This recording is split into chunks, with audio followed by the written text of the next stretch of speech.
সুপ্রিয় দর্শক শ্রোতা, আজ একটি ব্যতিক্রমধর্মী ডিম দেখতে পাচ্ছেন আমার হাতে। ডিম এভাবে খাওয়া যায় এটা আমি কখনো দেখিনি। তো চলুন দেখা যাক আজকে এই ডিম বিক্রেতা কিভাবে স্পেশাল এই ডিম তৈরি করে। মূলত এটা সিদ্ধ ডিম।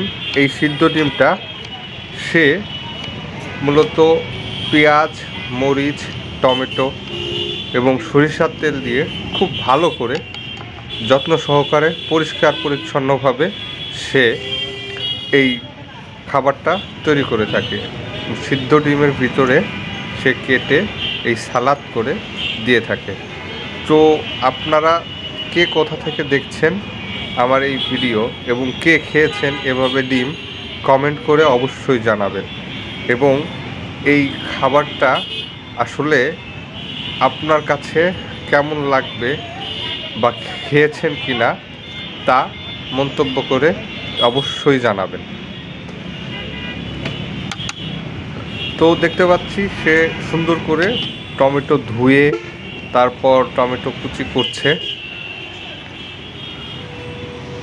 এই জায়গাটা হচ্ছে রামপুরা ব্রিজ, দক্ষিণ বনশ্রী ঢুকতে রামপুরা ব্রিজ পানির পাম্পের সাথে সে এই ফুটপাতে দোকানটা দিয়েছে এবং ভ্রাম্যমান সেটা রাতেই পাওয়া যায়। সন্ধ্যার পর থেকে এই ডিমটা অ্যাভেলেবেল থাকে তার কাছে। তো যারা এই ডিমটা খেয়েছেন তারা অবশ্যই জানাবেন। আর ওনার পরিষ্কার পরিচ্ছন্নভাবে উনি বানানোর চেষ্টা করে।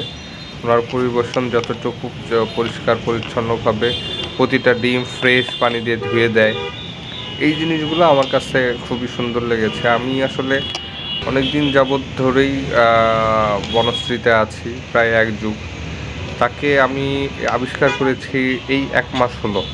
তার কাছ থেকে প্রায় দিনই আমি এই ডিমটা খেয়ে থাকি।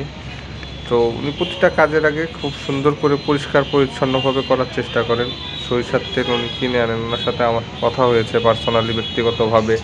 আজকের ভিডিও বানানোর আগে আমি তার সাথে যখন প্রথম ডিম খেয়েছি তার সাথে আমার পার্সোনালি কথা হয়েছে। সে অসাধারণভাবে মানুষ, তার ব্যবহারও অসাধারণ। 25 টাকা করে ডিম রাখে এখানে। একটা ডিম সিদ্ধ 25 টাকা করে। হাঁসের ডিম আছে, মুরগির ডিম আছে, পানি রাখা আছে। সে সালাদ কিছুক্ষণ পর পরই এই বাটিতে করে তৈরি করে এবং বাটিটা ঢেকে রাখে সবসময়। তো দেখা যে সে দেখছে ডিমটা ছুলছে খুব সুন্দরভাবে। এই যে সুন্দর করে সে ডিমটা ছুঁয়ে ফ্রেশ পানিতে ধুয়ে দেয়, এই জিনিসটা আমার কাছে খুবই অসাধারণ লেগেছে। প্রথম ডিমটা কাটছে, ডিমটা কেটে আবার সুন্দর করে সালাদ দিয়ে দিচ্ছে। ফাইনালি ডিম প্রস্তুত।